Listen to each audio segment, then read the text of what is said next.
الحمدللہ وکفا والصلاة والسلام علی من لا نبی بعدہ اما بعد فاعوذ باللہ السمیع العلیم من الشیطان الرجیم بسم اللہ الرحمن الرحیم قد نرى تقلب وجهك في السماء فلنولینک قبلة ترضاها صدق اللہ العظیم الصلاة والسلام علیک یا سیدی یا رسول اللہ وعلی آلک و اصحابک و اہل بیتک و اطرتک یا نور اللہ۔ ناظرین کرام، اللہ جل وعلا کی حمد ثنا کے بعد اس کے پیارے رسول صلی اللہ علیہ وسلم پر درود و سلام۔ یقیناً پروگرام سیرت الانبیاء میں میں ہوں آپ کا میزبان مفتی محمد اقبال نقشبندی۔ سیرت کے پروگرام الحمدللہ کنٹینیو چل رہے ہیں۔ جو ہمارے ناظرین اس انتظار میں ہوتے ہیں کہ سیاق و سباق کے ساتھ ہم پروگرام کو ملاحظہ کریں، یقیناً وہ دیکھنے والے، سننے والے، ان سب کو ہمارا سلام پہنچے۔ جو ہمیں نظر آتے ہیں ان کو بھی سلام، جو نظر نہیں آتے ان کو بھی سلام۔ سیرت الانبیاء پروگرام اپنی مثال آپ ہے۔ نفوس قدسیہ کے وہ عظیم المرتبت، عظیم الشان، وہ بہترین انسان جس کو اللہ رب العزت نے وحی کے نور سے منور فرمایا اور انہیں نبوت کا تاج پہنایا، اور انسانیت کے لیے وہ رہنما بن کر آئے۔ یقیناً ان کے یہ کارنامے، ان کے کمالات، ان کے معجزات اللہ رب العزت نے اس طرح محفوظ کر لیے کہ رہتی دنیا تک ان کے یہ کارنامے، یہ منصب نبوت کے جو خوبصورت معجزات، کمالات انہوں نے دکھائے اور قوم کی رہنمائی کی، ان کا چرچا، ان کا ذکر ہوتا رہے گا۔ ناظرین کرام، ہم ان دنوں میں حضرت موسیٰ علیہ السلام کا ذکر خیر کر رہے ہیں، اور ساتھ ساتھ اس زمانے کے فرعون کا ذکر ہوا، اس کی ہلاکت، اس کی قوم کی دریا میں غرق ہونا۔ ان چیزوں کے اوپر ہم نے بڑی تفصیل کے ساتھ روشنی ڈالی، اور قرآن و احادیث کی روشنی میں یقیناً ہم وہ چیزیں اپنے ناظرین کے لیے لاتے ہیں جو مستند کتابوں میں ہوں، اور نیت، اغراض، مقاصد کیا ہوتا ہے؟ اصلاح امت، انسانیت کی اصلاح، اپنے نفس کی اصلاح، اپنے نفس کا محاسبہ، اور پھر انسانیت کی اصلاح کی جائے۔ اور اس سے بہتر کوئی اصلاح ہو نہیں سکتی کہ کسی اور انسان کو ہم رہنما بنا کر یا کوئی سامنے رکھیں۔ ہو سکتا ہے اس پر کسی کو اعتراض ہو، متنازع شخصیت ہو، مگر انبیاء کرام معصوم ہیں، یہ غیر متنازع شخصیات ہوتے ہیں، یہ اللہ جل وعلا کے پیارے چنے ہوئے لوگ ہوتے ہیں۔ اگر کوئی انہیں متنازع بنائے نہیں بنا سکتا، کوئی انہیں مٹائے نہیں مٹا سکتا۔ کیوں؟ کہ یہ وہ شمع جلا کے گئے ہیں جو کوئی انہیں بجھا نہیں سکتا۔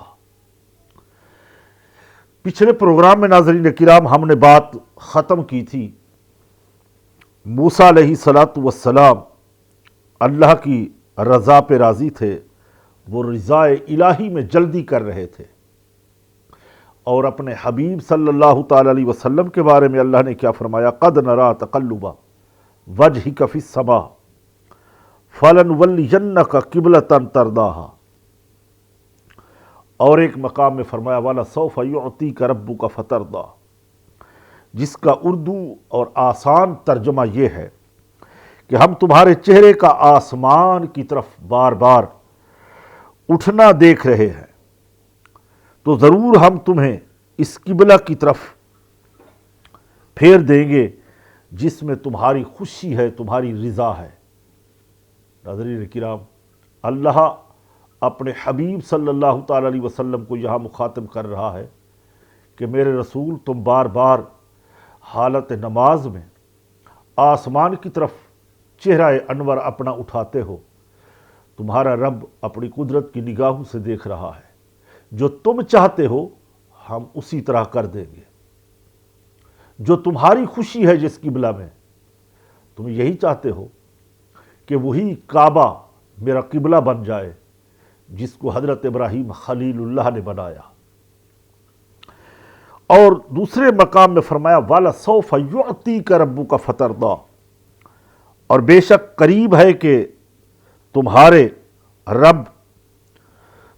رب تمہیں اتنا دے گا کہ تم راضی ہو جاؤ گے، تم خوش ہو جاؤ گے۔ یہاں اشارہ علماء مفسرین فرماتے ہیں قیامت کی طرف ہے، میدان حشر میں ہے۔ اللہ فرمائے گا کہ میرے رسول مانگو کیا مانگتے ہو، اتنا دے گا میرا رب پروردگار، اتنا دے گا۔ امت کی بخشش فرمائے گا کہ میرے آقا مولا صلی اللہ علیہ وسلم جب تک راضی نہیں ہوں گے تو اللہ دیتا ہی رہے گا۔ سبحان اللہ۔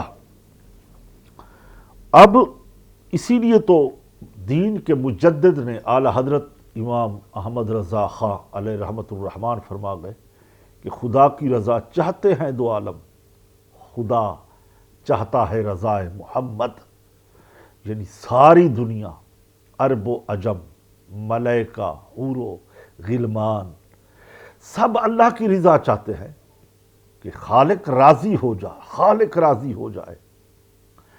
اور ایک رب وحدہ لا شریک، جس کے کارخانہ قدرت میں کسی چیز کی کمی نہیں ہے، وہ یہ چاہتا ہے کہ میرا حبیب راضی ہو جائے۔ اور وہ اس طرح راضی کرنا چاہتا ہے کہ ارفع راسک یا محمد، کہ آج اپنا سر انور اٹھائیے، جو جبین نیاز کو جھکا کر اللہ کی بارگاہ میں سجدہ ریز ہیں، پیارے آج سر مبارک اپنا اٹھائیے، جو مانگو گے ہم تمہیں عطا کر دیں گے، جو تمہاری چاہت ہوگی وہی کچھ تمہیں مل جائے گا۔ یہ حبیب اور کلیم میں فرق ہے، وہاں اللہ کی رضا پانے کے لیے جلدی کر رہے ہیں، یہ خدا ہے کہ اپنے رسول کی رضا پر قبلے قربان کر رہا ہے۔ اللہ اکبر۔ ناظرین، ہم آج بڑھتے ہیں اپنے پروگرام کی طرف، جو سیرت کا پروگرام چل رہا ہے۔ اب اس سے ہم راز کو کھولتے ہیں جسے حضرت موسیٰ کلیم اللہ تعالیٰ سے ہم کلام ہوتے ہیں۔ اللہ اکبر۔ ہم کلامی کا شرف حاصل ہوا، کوئی معمولی بات نہیں۔ اللہ جل والا سے، جو ساری کائنات کا تنہا وحدہ لا شریک رب ہے، اس سے ہم کلام ہونا، اس کے اوپر ہم روشنی ڈالیں گے کہ کیسا یہ ہوا، ہم کلامی کا شرف حاصل ہوا، واقعہ حقیقت کیا ہے۔ آئیے ذرا اس پہ قرآن و احادیث کی روشنی میں ہم بیان کریں گے اپنے ناظرین تک، تاکہ یہ حق اور سچ کا پیغام پہنچ جائے، اور ہمیں اس پہ اجر و ثواب کی نیت اور امید رکھنی ہے۔ اللہ اکبر۔ اللہ تعالیٰ نے حضرت موسیٰ علیہ السلام سے کلام فرمایا، اس پر ہمارا اہل ایمان کا، مسلمانوں کا، مومنین صالحین کا ایمان ہے کہ اللہ تعالیٰ نے موسیٰ علیہ السلام سے کلام فرمایا ہے، اس پر ہمارا ایمان ہے۔ اب کلام کی حقیقت کیا ہے اللہ تعالیٰ بہتر جانتا ہے۔ کتابوں میں صرف اتنا ہے کہ جب حضرت موسیٰ علیہ السلام اللہ تعالیٰ سے ہم کلام ہونے کے لیے حاضر ہوئے تو سب سے پہلے آپ نے طہارت کی، یعنی پاکیزگی، وضو، غسل وغیرہ، پاکیزہ لباس پہنا، اور روزے رکھ کر کے طور سینہ پر تشریف لے گئے۔ حاضر ہوئے تو اللہ تعالیٰ نے ایک بادل نازل فرمایا اس پہاڑ پہ۔ طور سینہ ایک پہاڑ کا نام ہے، اسے جبل طور بھی کہتے ہیں، کوہ طور بھی کہتے ہیں عام محاورے کے اندر، اصل میں طور سینا ہے۔ جس پہاڑ پر آپ تشریف لے گئے اس میں تقریباً 12 میل کی مقدار ایک بادل نے اس پہاڑ کو ڈھک لیا۔ اس کے پہاڑ پر بسنے والے شیاطین، جانور، یہاں تک کہ فرشتے، حتیٰ کہ جو وہاں مخلوق تھی ان سب کو علیحدہ کر دیا، یعنی وہاں سے ہٹا دیا۔ صرف یہ جلیل القدر پیغمبر اللہ جل وعلا کے نبی حضرت موسیٰ علیہ السلام اس پہاڑ پر اکیلے تھے۔ تو جب سب علیحدہ ہو گئے تو آپ کے لیے آسمان کے دروازے کھول دیے گئے۔ ناظرین، آسمان کو دروازے ہیں، آسمان کے پردے ہٹا دیے گئے، حجابات ہٹ گئے۔ حضرت موسیٰ علیہ السلام نے سب کچھ دیکھا، یعنی ملائکہ کو ملاحظہ فرمایا جو ہوا میں کھڑے ہوئے تھے۔ آپ نے عرش الہی کو صاف صاف دیکھا، یہاں تک کہ الواح پر جو کلمیں چل رہی تھیں ان کلموں کی آواز کو سنا، اور اللہ تعالیٰ نے آپ سے کلام فرمایا۔ آپ علیہ السلام نے اس کی بارگاہ میں اپنی معروضات پیش کی، اللہ جل وعلا کی بارگاہ میں اپنی معروضات، جس کو گزارشات کہتے ہیں، وہ پیش کی۔ اس نے اپنا کلام کریم سنا کر اللہ جل وعلا نے نوازا۔ حضرت موسیٰ علیہ السلام کو ناظرین کرام کلام ربانی کی لذت نے اس طرح دیدار کا آرزو مند اور مشتاق بنا دیا، سبحان اللہ، کہ جس ہستی کا میں کلام سن رہا ہوں کہ کیوں نہ ہو کہ میں اس کے دیدار سے، زیارت سے مشرف ہو جاؤں۔ ناظرین، یہاں وقت ہوتا ہے ایک مختصر بریک کا۔ انشاءاللہ اس امید کے ساتھ واپس آئیں گے کہ آپ ہمارے ساتھ سیرت الانبیاء میں جڑے رہیں گے۔ ملتے ہیں بریک کے بعد۔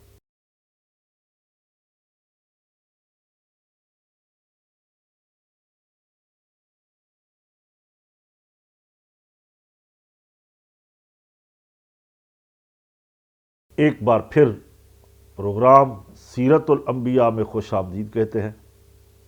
بات چل رہی تھی حضرت موسیٰ علیہ السلام رب تعالیٰ سے ہم کلام ہوئے۔ تفسیر سے آپ نے سماعت فرمایا کہ طہارت کی، یعنی وضو کیا اور پاکیزہ لباس پہنا، پھر کوہ طور پر تشریف لے گئے، طور سینا پر۔ وہ 12 میل کا ارد گرد کا ایریا جو ہے اس کے اوپر ایک بادل آتا ہے، پورے پہاڑ کو ڈھانپ لیتا ہے۔ وہاں سے شیاطین، جانور، بلکہ فرشتے، ساری مخلوق کو وہاں سے الگ کر دیا جاتا ہے۔ صرف حضرت موسیٰ علیہ السلام اللہ تعالیٰ سے ہم کلام ہوتے ہیں۔ کلام کی لذت اتنا تھی تو حضرت موسیٰ علیہ السلام دیدار کے مشتاق ہو گئے۔ کیوں نہ ہو کہ میں نے معروضات پیش کی تو ہم کلام ہوئے، یعنی اللہ تعالیٰ نے مجھ سے کلام کیا۔ اب اگر میں اور معروضات پیش کروں تو ممکن ہے کہ مجھے دیدار کا شرف مل جائے، زیارت ہو جائے۔ چنانچہ بارگاہ رب العزت میں حضرت موسیٰ علیہ السلام عرض کرتے ہیں، رب ارنی انظر الیک، اے میرے رب مجھے اپنا جلوہ دکھا تاکہ میں تیرا دیدار کر لوں۔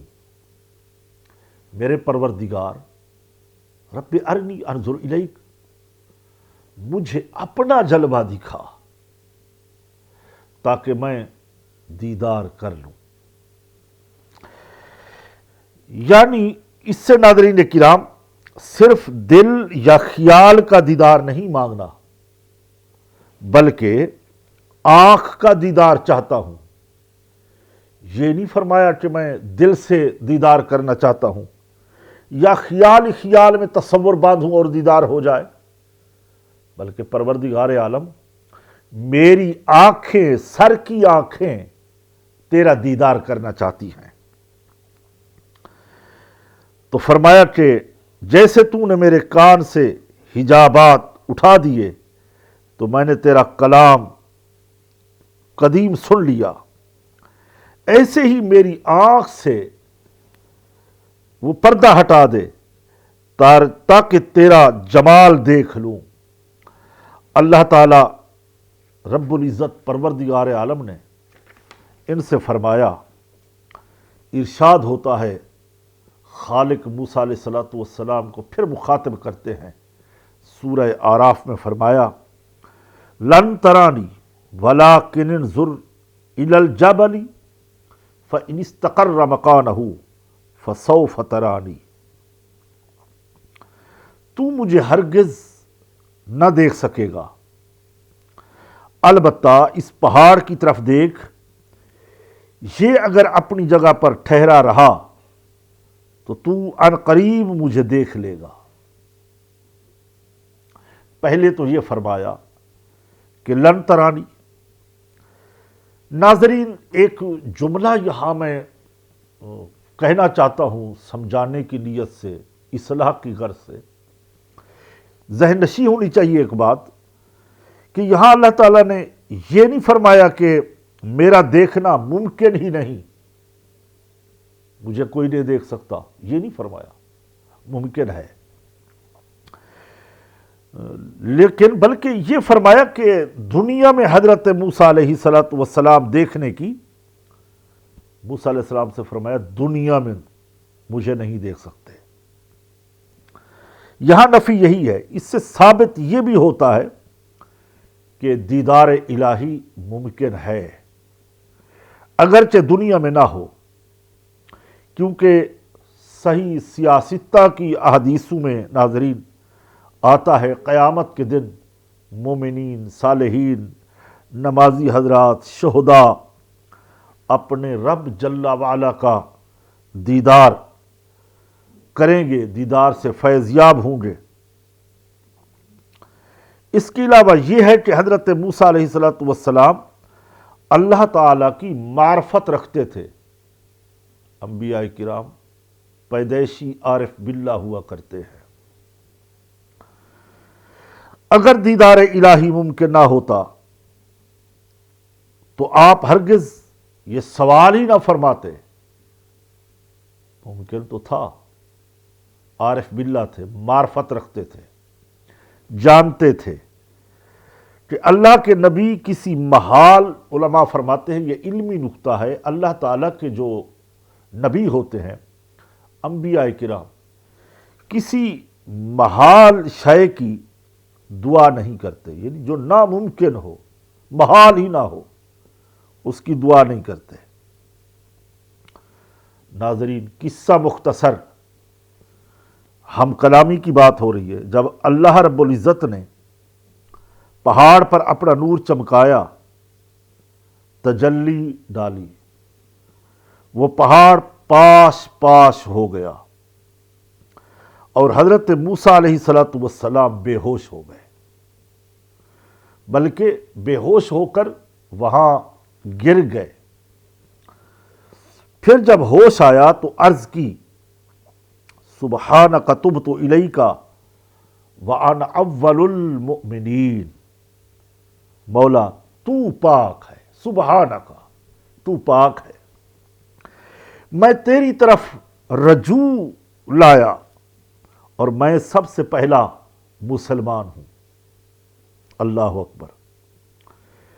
پھر یہاں ایک نکتہ ہے، ہم اپنے سچ ٹی وی کے ناظرین، مائیں بہنیں، بیٹیاں، بچے، اسٹوڈنٹ، طلباء، طالبات جو ہمارا یہ پروگرام سیرت الانبیاء دیکھتے اور سنتے ہیں، ان کے لیے یہاں ایک اور نکتہ ہے۔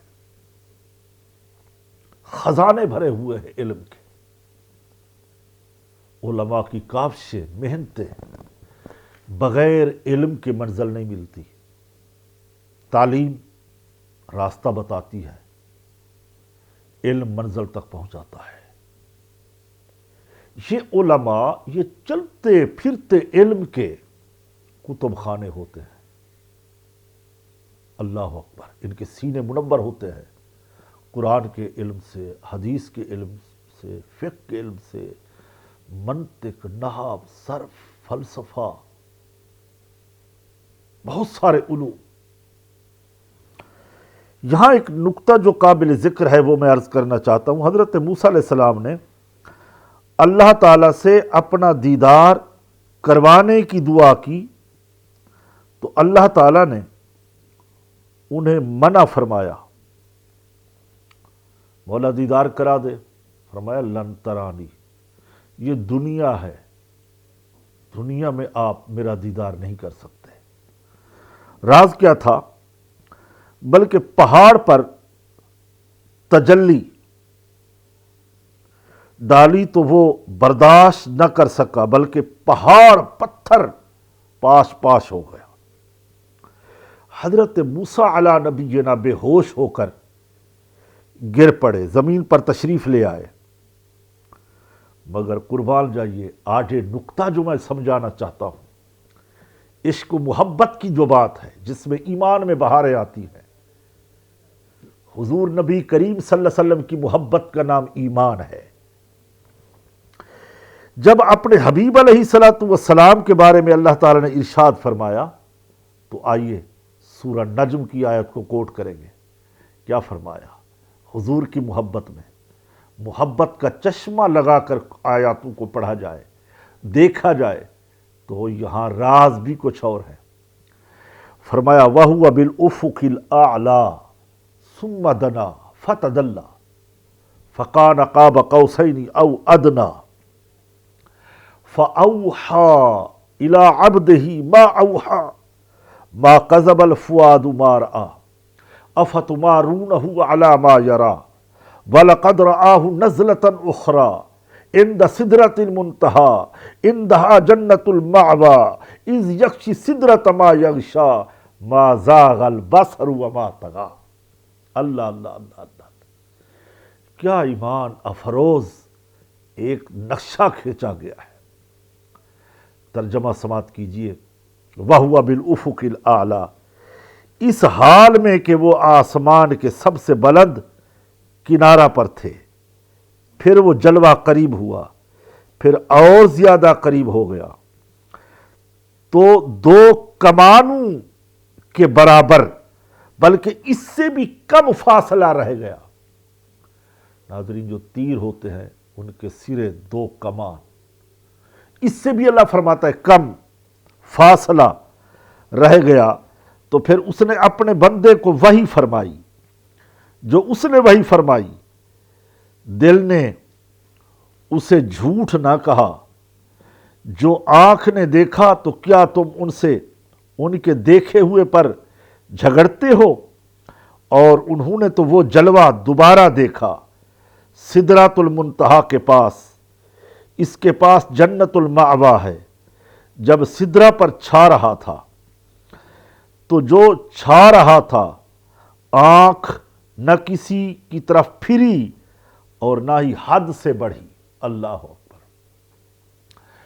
فرمایا میرے رسول نے، میرے حبیب نے، احمد مجتبیٰ، حبیب کبریا، شب اسرا کے دولہا، جہان کائنات بلکہ جان کائنات جناب محمد الرسول اللہ صلی اللہ علیہ وسلم نے دیکھا، سنا۔ یہ ہے حبیب۔ پہلے ذکر ہو رہا تھا کلیم کا۔ کلیم وہ جو کہے رب ارنی انظر الیک، جواب میں فرمایا جائے لن ترانی، اور یہاں کہا جائے اپنے حبیب کے لیے فَأَوْحَىٰ مَا أَوْحَىٰ ثُمَّ دَنَا فَتَدَلَّىٰ۔ سبحان اللہ۔ اب ناظرین ہم اس سے آگے بڑھیں گے۔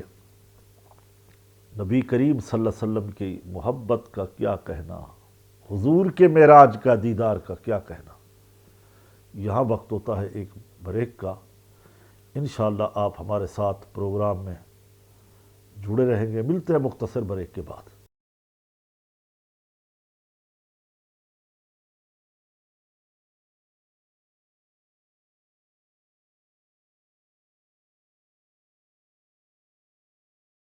ایک بار پھر پروگرام سیرت الانبیاء میں خوش آمدید کہتے ہیں۔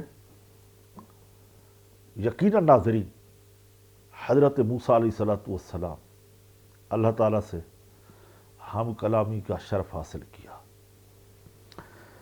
اب جب یہ آرزو کی تو فرمایا کہ دنیا میں آپ نہیں دے سکتے، پھر ان کو تسلی دی گئی، بتایا گیا موسیٰ علیہ السلام کو، کیا ہم نے آپ کو اور نعمتیں کم دی ہیں؟ سبحان اللہ، محبوبوں کو کس انداز سے سمجھایا جاتا ہے، کیسے تسلی دی جاتی ہے۔ اللہ فرماتے ہیں کہ اے موسیٰ، دیدار کے مطالبے پر تو ہم نے تمہیں منع فرما دیا، پھر ان پر جو کیے گئے انعامات اللہ نے گنوائے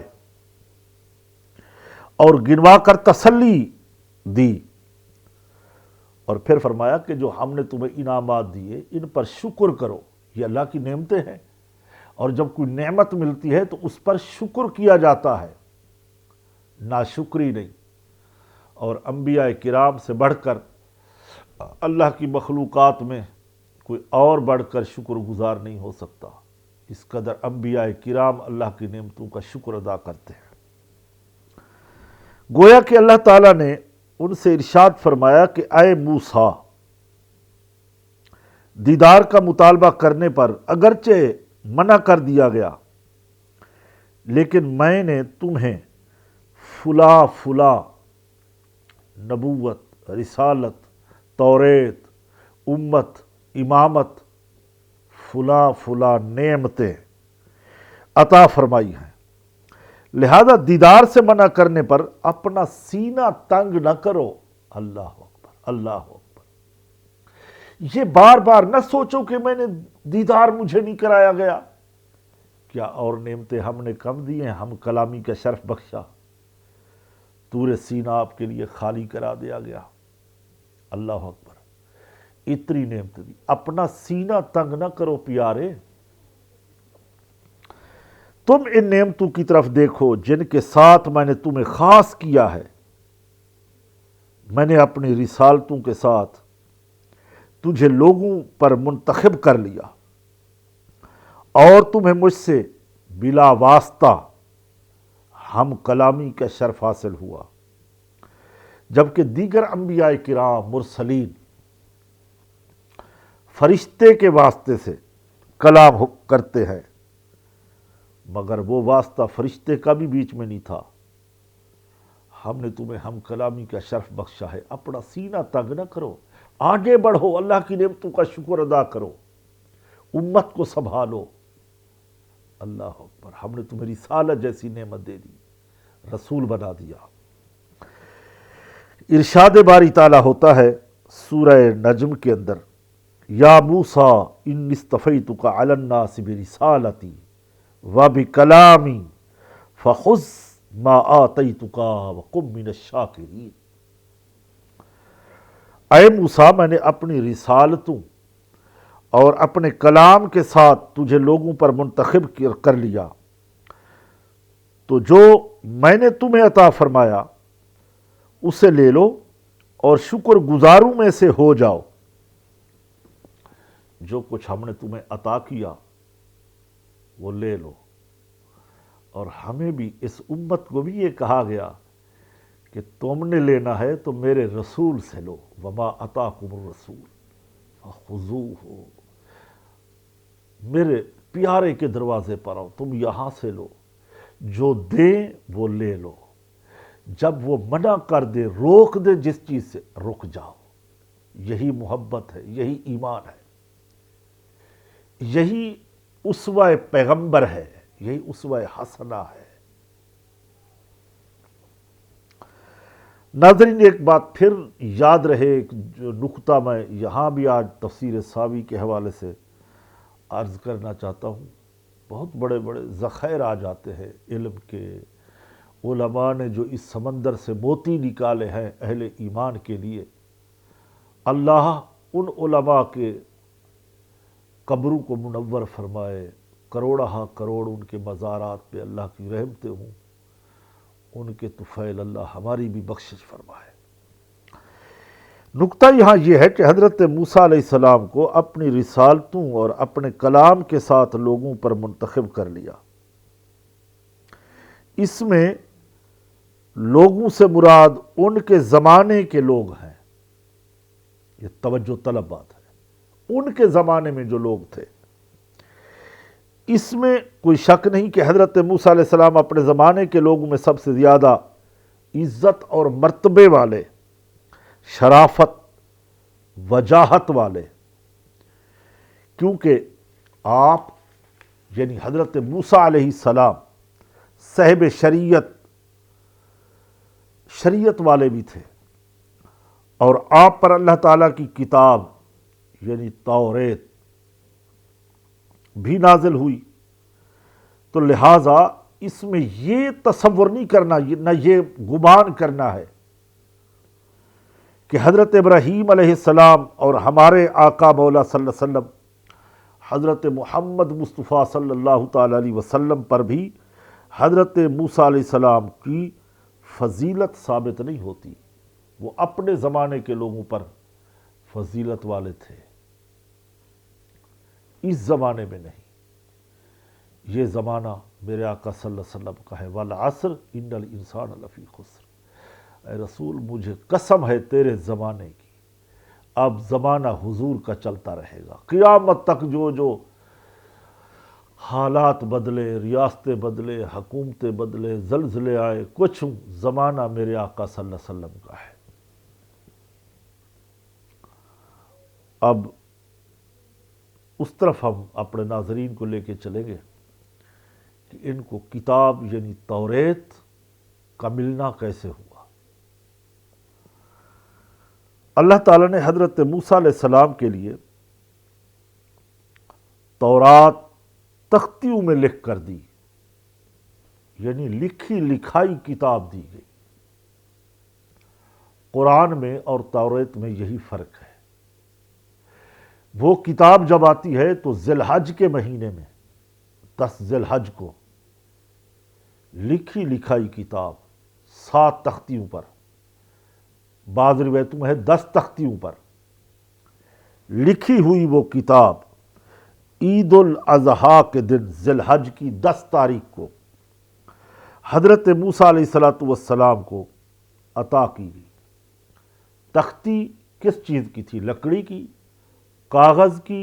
نو، وہ تختیاں تھیں زمرد، جو ایک قیمتی عقیق پتھر ہوتا ہے، اس کی وہ تختیاں تھیں۔ اس پر پوری توریت لکھی ہوئی 10 ذی الحج کو، یعنی عید الاضحیٰ کے مبارک دن کو اللہ تعالیٰ نے عطا فرمائی۔ اور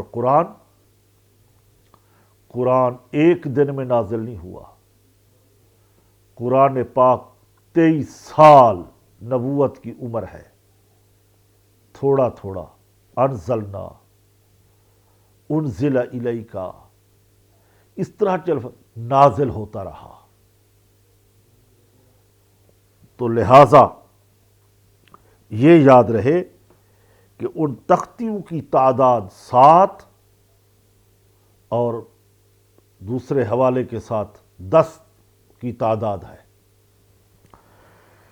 اس لیے اللہ رب العزت ارشاد فرماتے ہیں وَكَتَبْنَا لَهُ فِي الْأَلْوَاحِ مِنْ كُلِّ شَيْءٍ مَوْعِظَةً وَتَفْصِيلًا لِكُلِّ شَيْءٍ فَخُذْهَا بِقُوَّةٍ وَأْمُرْ قَوْمَكَ يَأْخُذُوهَا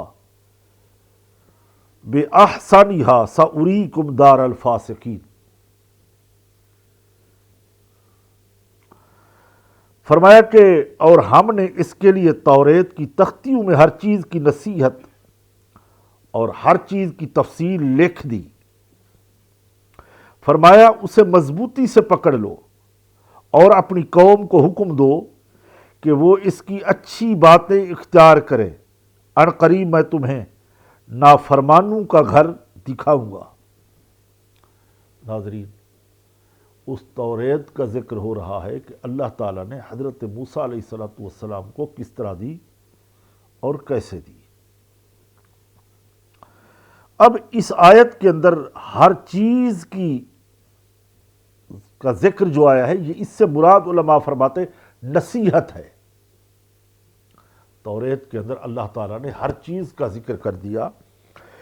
اس سے مراد یہ ہے کہ حضرت موسیٰ علیہ السلام اور ان کی قوم اپنے دین میں حلال اور حرام، اچھی بری چیزوں کے متعلق جن احکام کی ضرورت تھی وہ سب توریت کے اندر لکھی ہوئی ہے۔ پھر ہر چیز کی تفصیل معنی یہ ہے کہ بنی اسرائیل کے جتنے احکام شرعیہ ان کو دیے گئے تھے تورات میں، ان تمام احکام کی تفصیل بھی لکھ دی۔ تورات کو قوت اور مضبوطی کے ساتھ پکڑنے کا حکم دیا کہ تم دنیا و آخرت میں رہنمائی چاہتے ہو تو اللہ کی اس کتاب کو، تورات کو مضبوطی کے ساتھ پکڑو۔ اس کے اندر جو احکام ہیں، تفصیل ہے، حلال حرام، روز مرہ کے جو کام پیش آنے والے ہیں، پوری تفصیل کتاب کے اندر موجود ہے۔ پھر یہ بھی مطلب ہے کہ بڑی کوشش اور جتنی چستی اور ہوشیاری اور شوق سے اس میں موجود احکام پر تم عمل کرو گے، چستی کے ساتھ، شوق کے ساتھ، محبت کے ساتھ اس کتاب کو پڑھو، تورات کو، اس میں جو احکام ہیں ان پر عمل کرو، تو پھر کیا ہوگا کہ اس کا عزم پورے ہاتھوں میں لو۔ اور حضرت موسیٰ علیہ السلام کی وساطت سے یہ بھی مراد ہے کہ وہ مراد آپ کی قوم ہے۔ ناظرین کرام، تورات کی اچھی باتیں اختیار کرنے کا حکم اللہ نے دیا، اور تورات میں جو احکام مذکور ہیں ان میں جو زیادہ بہتر ہوا اسے اختیار کرنے کا حکم فرمایا دو، اور تورات میں عزیمت، رخصت، جائز اور مستحب امور کا بھی ذکر اللہ تعالیٰ نے کرا دیا۔ عزیمت پر عمل کرنا اور رخصت پر عمل کے مقابلے میں بہتر ہے، لہٰذا جو کام بہتر ہے وہ کرو۔ یہاں وقت ہوتا ہے ناظرین بریک کا، انشاءاللہ ملتے ہیں مختصر بریک کے بعد۔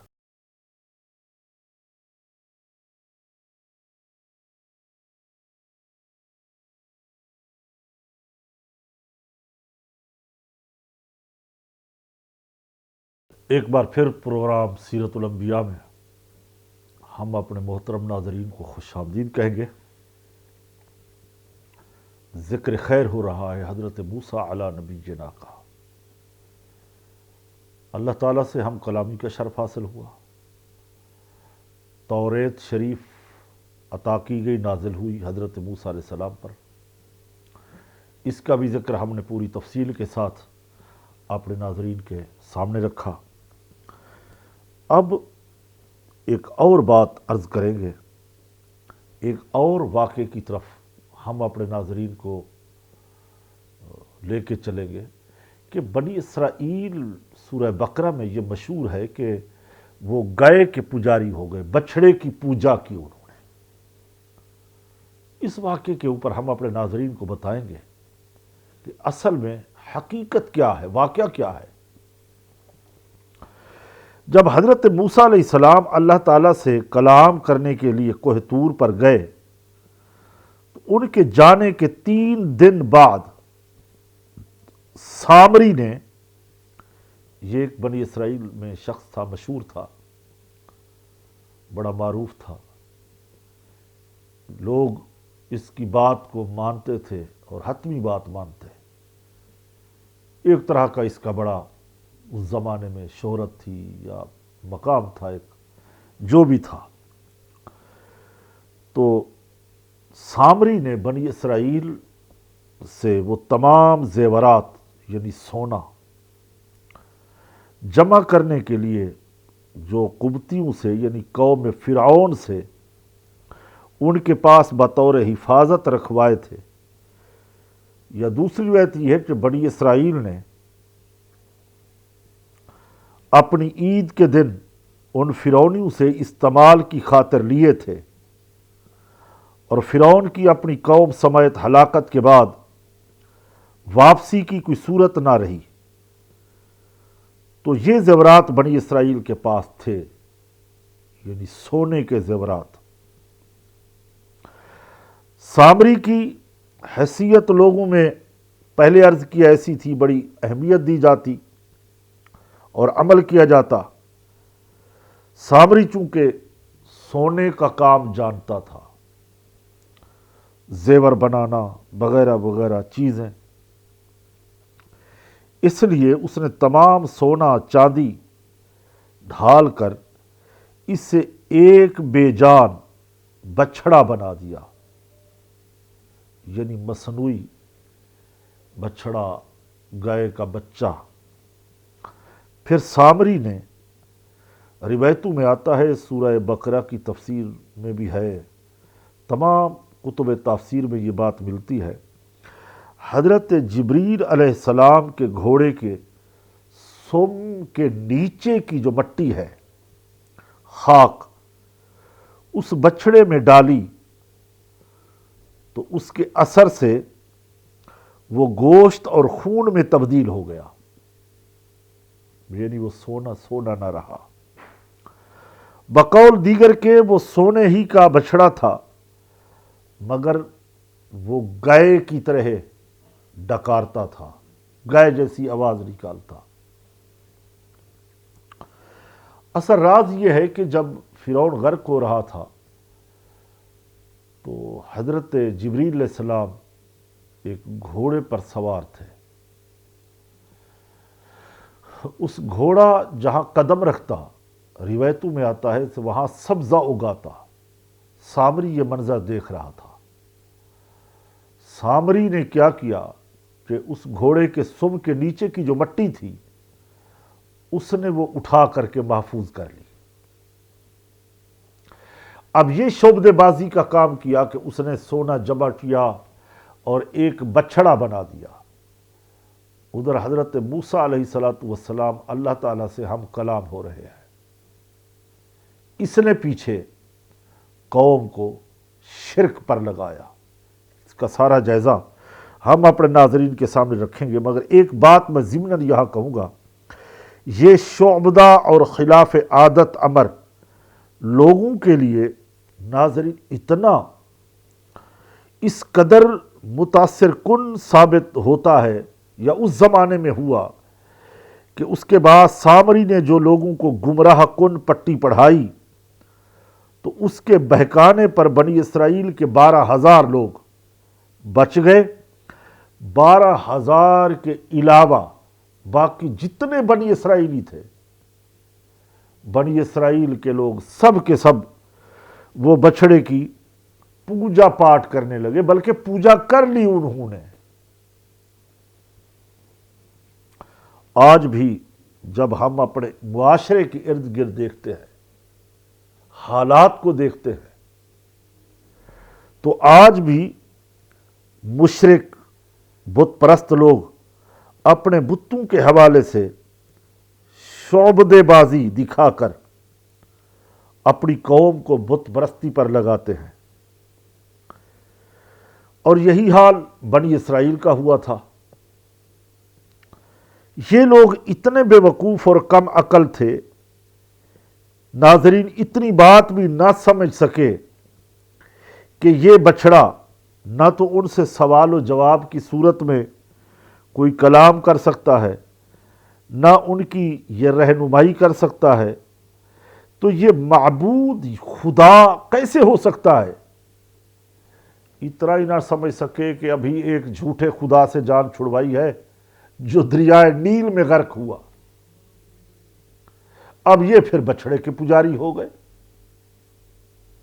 اللہ اکبر۔ حالانکہ بنی اسرائیل جانتے تھے کہ رب وہ ہے جو قادر مطلق، علیم، خبیر، ازلی، ابدی، حی و قیوم ہے، جانتے تھے۔ ناظرین کرام، دوسری طرف حضرت موسیٰ علیہ السلام اپنے رب کی مناجات سے مشرف ہوئے، ہم کلام ہوئے۔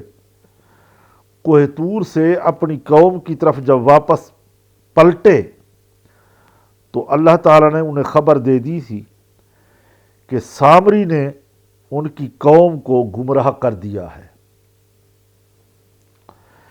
اس لیے آپ علیہ السلام بہت زیادہ غم و غصے میں بھرے ہوئے آئے قوم کے پاس، بڑا غصہ تھا۔ میں نے ناظرین روایتوں میں اتنا پڑھا ہے کہ موسیٰ علیہ السلام کے مبارک سر کے بال جو تھے غصے کے عالم میں وہ کھڑے ہو جاتے ہیں۔ آپ مبارک ٹوپی جو پہنتے وہ ٹوپی مبارک بالوں سے گر پڑتی۔ اسی طرح تو آپ کا غصہ سامری اور اپنی قوم کے جہلوں پر تھا، جنہوں نے بچڑے کی پوجا کی، کیونکہ اللہ تعالیٰ نے حضرت موسیٰ علیہ السلام کو پہلے ہی یہ بات بتا دی تھی کہ انہیں سامری نے گمراہ کیا ہے۔ تو حضرت موسیٰ علیہ السلام نے اپنی قوم سے فرمایا، تم نے میرے بعد کتنا برا کام کیا کہ بچڑے کو معبود بنا لیا، خدا بنا لیا، اس کی پوجا پاٹ شروع کر دی، اور بقیہ لوگوں کو روکنے میں پوری کوشش نہ کی۔ تم لوگوں نے جلد بازی کی اور حکم خداوندی آنے کا بھی انتظار نہ کیا کہ مجھے واپس آنے دیتے، جو احکام لینے گیا تھا وہ لے آتے، انتظار کر لیتے۔ اس کے بعد حضرت موسیٰ علیہ السلام نے ناظرین توریت کی تختیاں زمین پر ڈال دی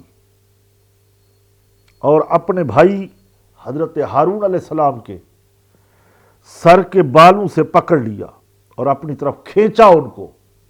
غصے میں تھے، جلال میں تھے۔ تو حضرت موسیٰ علیہ السلام نے اپنی قوم کا ایسا بدترین جب مبتلا پایا اور دیکھا تو نہایت ہی ان پر شاک گزرا۔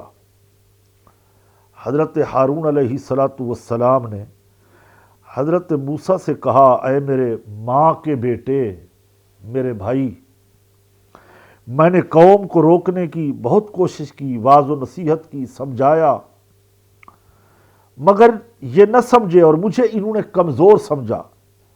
قریب تھا کہ یہ مجھے قتل کر دیتے، مار ڈالتے، تو تم مجھ پر دشمنوں کے ہنسنے کا انہیں موقع نہ دو اور میرے ساتھ ایسا سلوک نہ کرو جس سے دشمن خوش ہو جائیں، اور مجھے ظالموں کے ساتھ شمار نہ کرو۔ ناظرین کرام، حضرت موسیٰ علیہ السلام نے دعا فرمائی کہ پروردگار عالم تو مجھ پر بھی رحم فرما اور میرے بھائی حضرت ہارون علیہ السلام پر بھی رحم فرما۔ چنانچہ قرآن میں ہے، وَاتَّخَذَ قَوْمُ مُوسَىٰ مِن بَعْدِهِ مِنْ حُلِيِّهِمْ عِجْلًا جَسَدًا لَهُ خُوَارٌ أَلَمْ يَرَوْا أَنَّهُ لَا يُكَلِّمُهُمْ وَلَا يَهْدِيهِمْ سَبِيلًا۔ ناظرین، ہمارے آج کے پروگرام کا وقت یہاں ختم ہوتا ہے۔ جانتے ہیں کہ پروگرام کے آخر میں ہم اجتماعی دعا میں چلے جاتے ہیں اور اجتماعی دعا کے ساتھ ہی ہمارا پروگرام وینڈ اپ ہوتا ہے۔ تو آئیے آپ بھی ہماری دعاؤں میں شریک ہو سکتے ہیں۔ ہتھیلیاں آسمان کی طرف ہوں، اچھی نیتوں کے ساتھ گھر والوں کے لیے، پوری امت مسلمہ کے لیے دعا کرتے ہیں، آمین۔ الحمدللہ رب العالمین والصلاة والسلام علی سید الانبیاء والمرسلین ما هو اہلہ۔ اللہم ربنا آتنا فی الدنیا حسنۃ وفی الآخرۃ حسنۃ وقنا عذاب النار۔ خدایا بحق بنی فاطمہ کے بر قول ایما کنی خاتمہ، اگر دعوت امرد کنی بر قبول منو دست دامان آل رسول۔ اے ساری کائنات کے مالک خالق رازق اللہ، صغیرہ کبیرہ گناہوں کو معاف فرما، ملک پاکستان کی حفاظت فرما، افواج پاکستان کی خیر فرما، اندرونی بیرونی خطرات سے پاکستان کو محفوظ فرما، سچ ٹی وی اور ہماری اس ٹیم، اس کے مالکان سب کی خیر فرما۔